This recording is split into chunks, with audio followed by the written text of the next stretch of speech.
Hey, everybody. Thanks for tuning in to another episode of E-Discovery After Hours. My guest this week is Susan Estes from Perkins Coie. Is it GIF or is it GIF? Is a plural emoji or emojis? Is generative AI an easy button? We answer all these and other important issues, what was Susan's first concert in this episode of E-Discovery After Hours. This week's sponsor is Proteus Discovery Group. Proteus is a financially independent, litigator-led e-discovery services and consulting company that helps with data collections, data hosting, and document review. Check out proteusdiscovery.com. Thanks for tuning in. Quick time! You don't know how to drink, your whole generation. Drinks on the house. Yes, sir. No, wait a second. Drinks are 50% off. Right. No, wait a second. Double the price of everything. And I work only 16 hours a day. A union man only works 8 hours a day. I belong to 2 unions. And now, E-Discovery After Hours with your host, Ryan Short.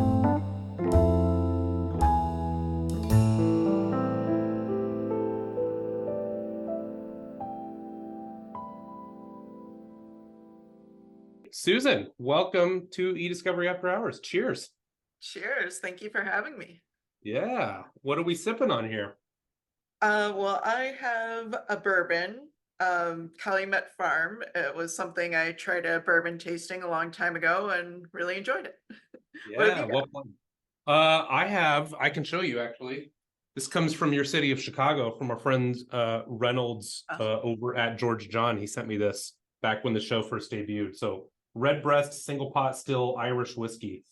He's a man after my own heart. In fact, we connected because our families are from the same tiny little part of Ireland, way up in the northwest part of the country. And so he was going over there for a wedding, and we started talking about that, and this arrived in the mail. So he's my favorite frenemy in e-discovery of my competitors. But you're a close second, because this is an excellent excuse for me to pull it off the shelf. So how did you first get into bourbon? I guess just generally being a lawyer, we're always at bourbon tastings, scotch tastings. I went the bourbon route. Many of my friends went the scotch route. So that's basically how I ended up on bourbon.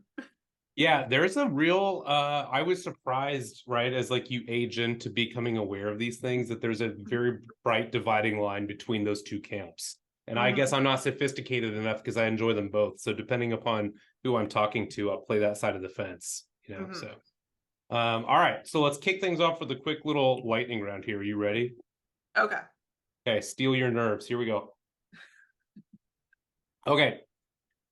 First concert. Oh, wow. It might have been Dishwalla. Little bit of Counting Blue Cars era. Yes, very much part of the alternative rock scene. Yeah, I dig I'm that. amazed you know the song. That's impressive. Well, 90s kind of alternative rock, like that's my jam, I mean, you get me a little bit of Gin Blossoms and there's no telling where the night may go. Excellent. Last concert. Metallica in St. Louis this past November. Oh, how was it? It was pretty cool. I mean, it was definitely interesting. It was indoors, and I'm like, I bet they're not going to be able to do pyrotechnics, but they still found a way to include it. So I was very impressed. Most famous celebrity you've met? I don't think I've met any celebrities. There's going to be some big law partners who are very disappointed to hear you say that. I was about to say most famous might be Kat Casey. Call out. There we go. I love it. Okay. Favorite place you've ever vacationed? Let's see. I think, well, for the beach, Cabo San Lucas, and then I had a great sort of road trip through Michigan in the fall, just for the colors, and went up to Traverse City. Absolutely beautiful. So highly recommend Michigan in the fall. Yeah, our city is. I mean, honestly, once you get north of Lansing, and to say no, I'm born in Detroit. Lots of friends and family there. Grand Rapids is a great town, but once you get north of Lansing, Michigan is jaw-droppingly gorgeous. So Yes. yeah, 2 thumbs up. All right, these last two questions are kind of quasi. We're bridging the gap into e-discovery here. So you ready? All right. Okay. What is the most used app on your phone? Right now, Instagram. Yes. It's just a lot of fun to see what's going on, and just pictures worth 1,000 words, right? So it's just fun to kind of scroll through. I can see what my friends are up to, what products celebrities and the influencers are pushing. So yeah, it's just a lot of fun and a good way to sort of wind down from the day. Any favorite accounts or influencers or celebrities that you follow? Let's see. So as you can probably see behind me, I have quite a few plants. So I enjoy the plant influencers, one of them being Hilton Carter. And he did a crossover line with Target. So you've probably seen his products around, but he has a lot of great plant tips. And so he's probably one person where it's like, if he says something, I'm probably listening to it. My younger brother recently bought his first house, and I went over to help him set some things up. And I was worried I was going to have to stage an intervention because half of the move was bringing his plants in to cover. It was like a greenhouse by the end of it. So you look quite contained compared to him. So oh, you have no idea what's off screen. have you ever killed a cactus? Yes. So has my wife. I joke we're lucky. We have 5 kids, and I joke we're lucky that she's much better at feeding children than she is plants. She's Children, literally yeah. Yeah. In that sense of feeding, they let you know when they want to be fed. Plants, it's kind of a mystery, and by the time you realize what they want, it's like too late.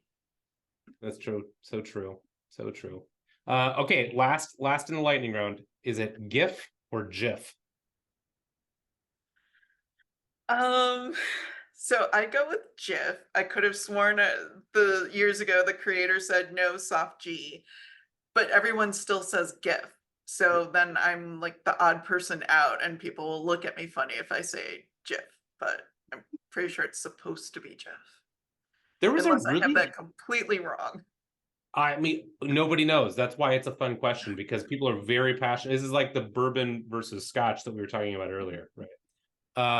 There was an article a couple of years ago at this point. I can't remember if it was the New Yorker or who, but they were talking about how, like, as a technology goes, GIF/GIF is like it's not a thing anymore. Like it's talking about. I guess I should know this now that we're in the e-discovery space. I should look it up and be able to better articulate the article. I'll send you the link. But basically, it was talking about how, like, this is like the dinosaur of technology, and people are going to be sending sick burns to each other in these new file types. And I was like, I'm waiting.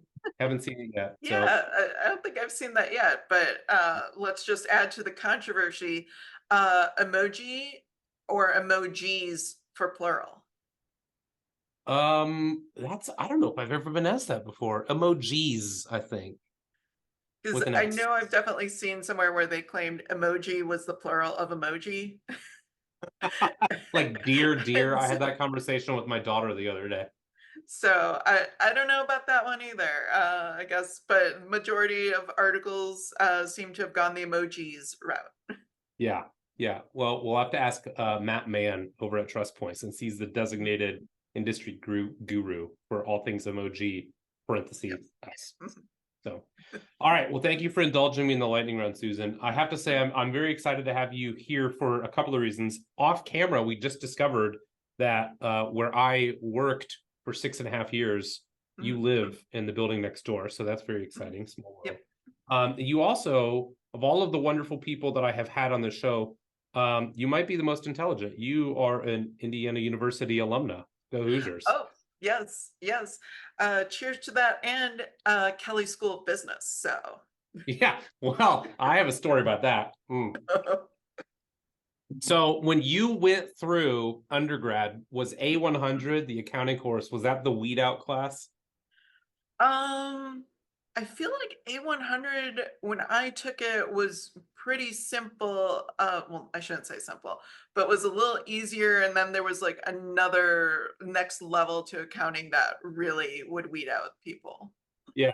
So it switched, they changed their model every couple of years to keep people on their toes. But when I took it, so IU was on semesters, which were 16 weeks long. And then they had a handful of classes that were quarters, right?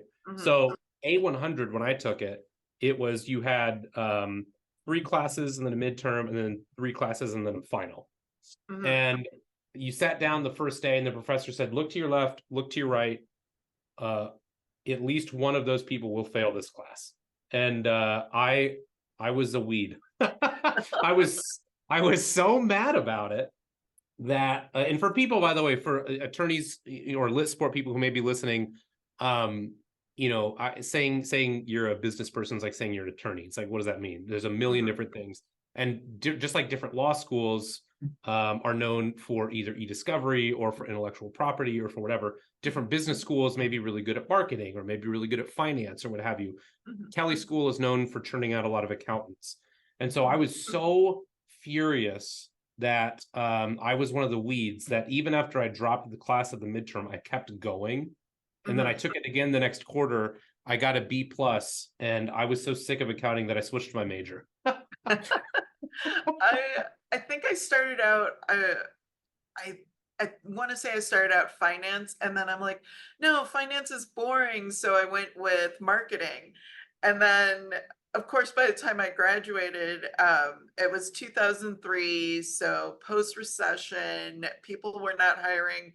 Marketing is one of the first places they make cuts when the revenues are short. So yeah, there were no marketing jobs, and it's just like, I guess I should have gone finance. Yeah, the struggle is real. A little did you know that you were graduating sandwiched in between 2 recessions. We'll get to that. Yes. We'll get to that a little bit later. So how did you end up at IU of all places? Where did you grow up and how did you end up at IU? Grew up in the suburbs of Chicago, so grew up in Barrington. And then I guess it was just almost everybody I knew was going to U of I, and I'm like, I need to be different. So Indiana it was. And also, I was attracted to Indiana because of the business program. So knowing that they had a really strong program, but I had to grade in. So I don't know if everybody's aware of this. You can get direct admission into the business school, or you take a lot of prerequisites and write an essay and hope you get in later. Yeah, it's a phenomenal program. In fact, the most famous alum most people are probably aware is Mark Cuban, who, well, I shouldn't say the most famous, one of the most famous. And he said that he committed to the school site. This podcast has turned into a Kelly commercial. They'll be very happy. I'll send it to my MBA advisor and see if I can get some kudos. Let's see if they'll sponsor this. But he said that the reason he attended IU sight unseen was because it was a top 20 business school at half the cost of every other top 20 business school. So, hey, I mean, fair. Yeah, you know where your stuff's at. So, all right, now you graduate from IU, and there's like a 5 or 6 year gap before you go to law school. So, what are you doing in that 5 or 6 years? Oh, let's see. So like I had mentioned, recession, hard to find jobs. So temp worked for some very small companies that no one would ever hear of. Eventually worked at, and some people probably in the northern suburbs of Chicago will know this, worked for Hewitt and Associates. So their HR, human resources outsourcing. So I worked in a benefits center to explain to people, what the 401k was, what, the difference between an HMO and PPO, and help everyone understand and enroll in their benefits. And so I sort of got to this point where I'm like, okay, I need to do something. And the options in my mind were go back for an MBA or go to law school. And I'm like, well, I already have one business degree. Why do I need a second one? So then I chose law school. Yeah, so I was going to ask you about that, right? Because when did you go back? Was it like 08, 09, something like that, right? So I think it would have started 07. So I'm Okay. class of 2010. Okay. So of course during that, another recession. Right. And some of my friends joke with me that I always have the worst timing ever. So did it twice, graduating into recessions. Yeah, lucky you. Um, okay, so how then coming out of law school did you, everybody always said, oh, how'd you get into e-discovery? Oh, it was an accident, or I was, I fell into it. So how did you get into e-discovery? So after graduation and after taking the bar, I had worked as a law clerk at a small personal injury firm. And that was part-time and only paid so much. And then e-discovery paid more. So basically applied to an e-discovery position, review attorney, got it. And then once you get that first project and the experience, then it's a lot easier to move on to other projects. And yeah, so that was how I landed in e-discovery. Yeah. What has been, so you've been in this space for what, call it a decade, a little more than a decade, right? Yep. What would you say from when you started to today, how has the landscape changed in terms of like the buy-in, right? Because you have the you have the kind of the stereotype of the Luddite lawyer who's afraid of technology and doesn't want to use any software and wants eyes on every document and this, that, and the other. And I think it's easy to paint with broad strokes, but there's, I think, a lot of nuance. When I started in a past life, I was started in this brand kind of new emerging industry called freight brokerage. And when I started, we had to explain to prospects what we did. They didn't understand. Like, oh, so you guys have trucks. It's like, no. We know people who have trucks and you need trucks and we can put you together. And I was like, I guess it was this weird concept. Within a couple of years, it became like this saturated space, right?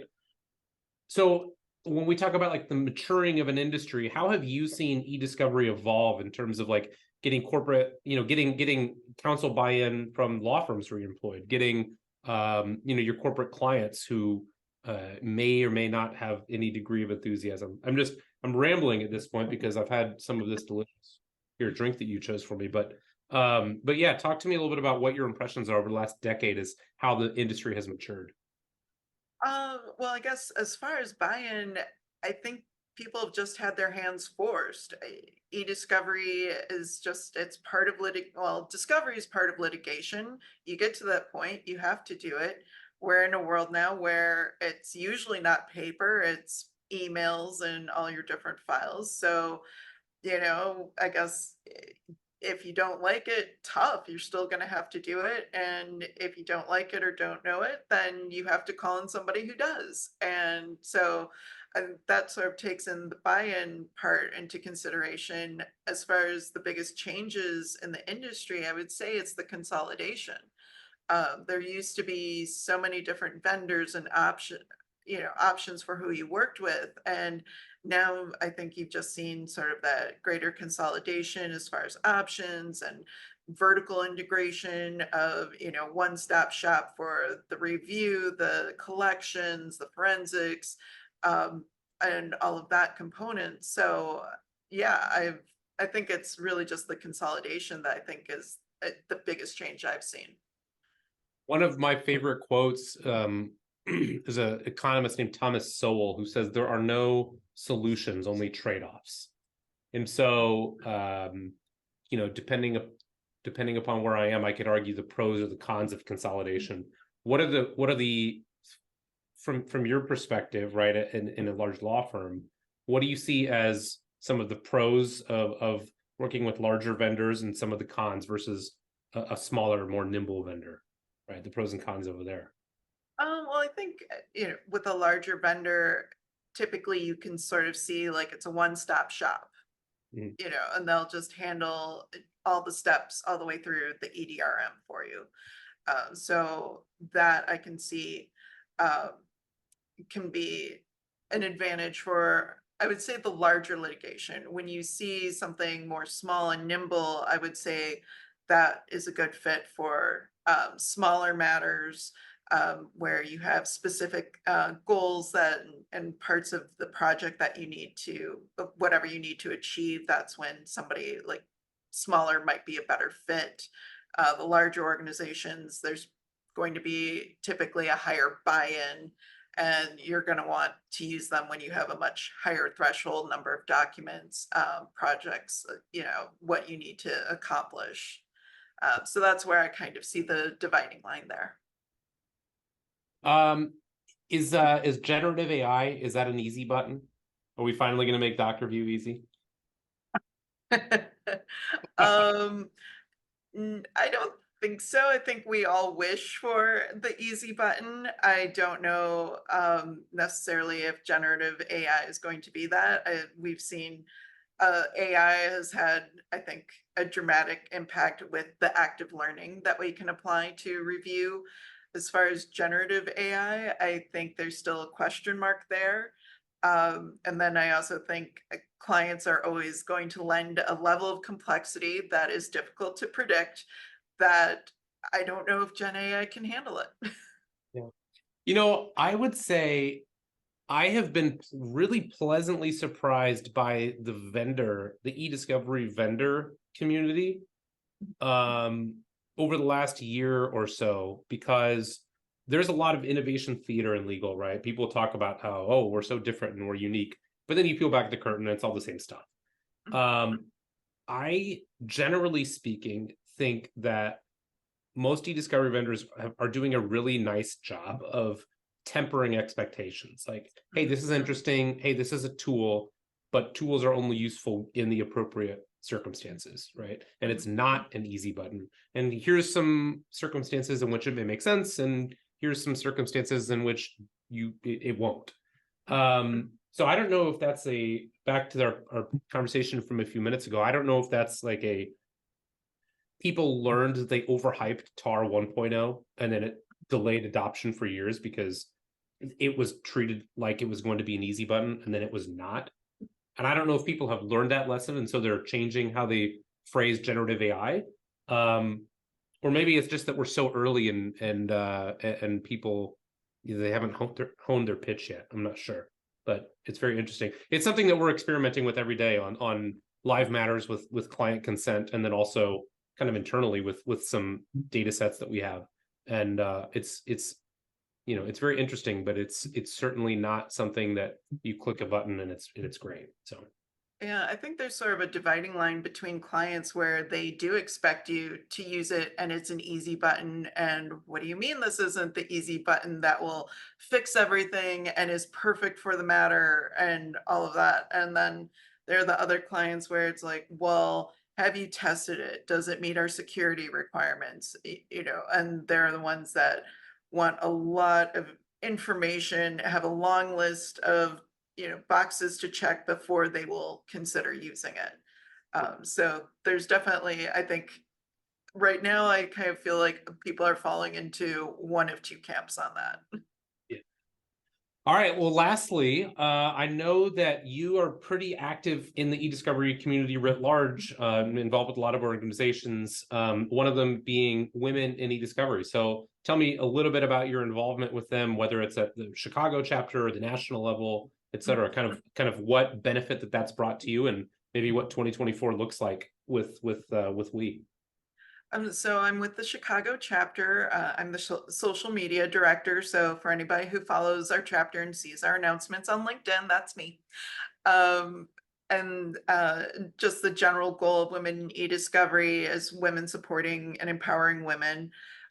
So we create a wonderful space where we can meet, we can ask questions and talk about what issues we're experiencing. We bring in guest speakers who help educate everyone in our chapters. And so I think it's just a wonderful space where we can continue to learn and grow and develop our skills. And then just definitely excited 2024. It's going to be an election year. So anybody who wants to run for board at their local chapter, definitely consider that. And we're always looking for support from the community with sponsors, with speakers. So if anybody wants, any woman out there wants a platform to speak to us, has a passion topic that they just want to share and discuss, we're always open to it. So please reach out to local chapters. We're always excited to hear from our membership. Awesome. Susan, this was wonderful. Thank you so much for coming on the show, and cheers. Thank you so much for having me. Cheers.